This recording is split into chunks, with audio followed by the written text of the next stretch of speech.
আমরা জেলা পরিষদে আসার পর থেকে আমরা সর্বাত্মক আপনাদেরকে সহযোগিতা করার চেষ্টা করে যাচ্ছি, আগামীতেও করব।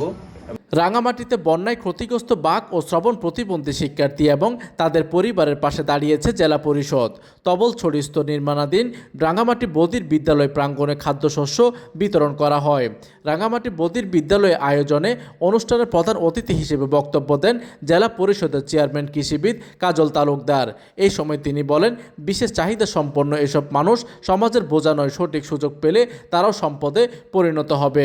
অনুষ্ঠানে সাংকেতিক ভাষায় বক্তব্য দেন বদির কল্যাণ সমিতির সাধারণ সম্পাদক টিটু চৌধুরী। তিনি বদির জনগোষ্ঠীর শিক্ষা, কর্মসংস্থা এবং সামাজিক স্বীকৃতি নিশ্চিত করার উপর জোর দেন।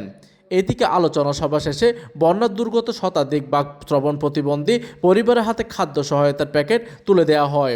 আয়োজকরা জানান, বিশেষ চাহিদা সম্পন্ন মানুষের কল্যাণে জেলা পরিষদের এই ধরনের মানবিক কার্যক্রম ভবিষ্যতে অব্যাহত থাকবে। রাঙামাটির প্রতিনিধি তাজুল ইসলাম তাজের তথ্য ও পাঠানো চিত্রে ডেস্ক নিউজ, দিগন্তের বার্তা 24, রাঙামাটি।